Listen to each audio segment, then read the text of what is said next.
Uyqusiz tunlardan charchadingizmi? Bolani tishi chiqyaptimi? Har kecha yig'laydimi?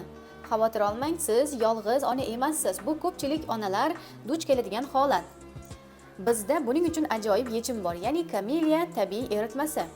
Camellia chaqaloqlarda tish chiqish davrida milk og'rig'i, injiqlik, yig'i va uyqusizlik holatlarini yengillashtirishga yordam beruvchi yumshoq gomeopatik eritma hisoblanadi. Buning tarkibida 3 xil o'simlik ekstrakti bo'lib, ayniqsa romachka ekstrakti ko'proq, shu sababli bolani tinchlantiradi, milkdagi og'riqlarni kamaytiradi, milkdagi yallig'lanishlarni bartaraf etadi. Tarkibida spirt, shakar, har xil ranglar va antibiotik va gormonlar ham yo'q. Tabiiy bo'lganligi sababli har bir bolaga mos keladi, ya'ni allergiya chaqirmaydi.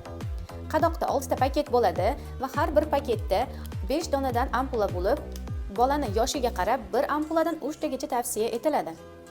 Bir qadoq sizga 1 oylik profilaktikaga bemalol yetadi. Tinch bola, xotirjam ona shioriga amal qilib, bizni do'konimizga kelib Camellia eritmalaridan xarid qiling.